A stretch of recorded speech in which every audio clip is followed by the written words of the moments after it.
గాండ్ల కులము ఘన చరిత శివుడే మెచ్చిన జ్యోతి నగరవాసుల పుట్టుక కథ వినరా. గానుగ తిరిగే చక్రంలో నాదాగుంది సృష్టి మర్మం, గింజనలిగితే వచ్చే సారమే గండ్ల వారి ధర్మం వినరా.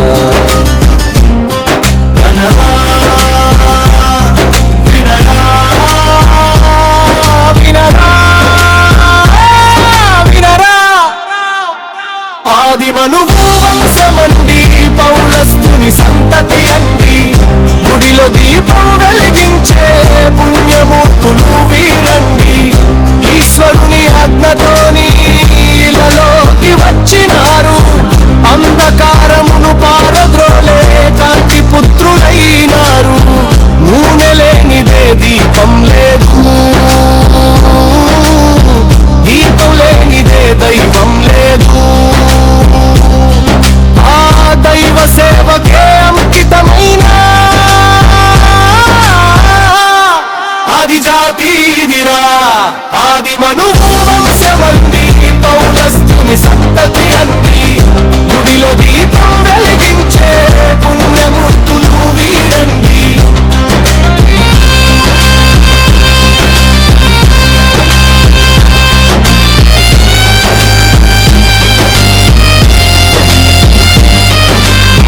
ఎద్దు కళ్ళకు గంతలు కట్టి గానుగ చుట్టూ తిప్పేరు, లక్ష్యము ఒక్కటే గురువు గారికి అని పాఠం చెప్పేరు.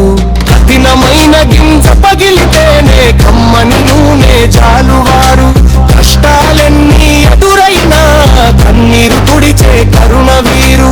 శ్రమను నమ్ముకున్నో సత్యము తప్పని వారు, గానుగెద్దుల కష్టపడే కర్మజీవులు వీరురా. ఆదిమనువు వంశమండి, పౌలస్తుని సంతతి అండి, గుడిలో దీపం వెలిగించే పుణ్యమూర్తులు వీరండి. ఈశ్వరుని ఆజ్ఞతోని ఇలలోకి వచ్చినారు, అంధకారమును పారద్రోలే కాంతి పుత్రులైనారు. నూనె లేనిదే దీపం లేదు,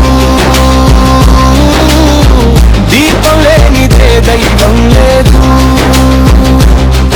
ఆ దైవ సేవకే అంకితమైన ఆది జాతిదిరా. తుకారాముని శిష్యుడురా, సంతజీ జగన్నాడే ఘనుడురా. ఆ బంగాలనే రక్షించిన శరయోధుడు అతడురా. దేశాన్నే నాయకులెందరో ఈ జాతిలో పుట్టినాడు, వ్యాపారంలో రాణిస్తూ వెలుగులెన్నో పంచినాడు. కులము చిన్నదని తలచుకురా, గుణము మిన్న ఈ జాతిరా. 10 మందికి అన్నం పెట్టే పెద్ద మనసు వీరిదిరా. ఆదిమనువు వంశమండి,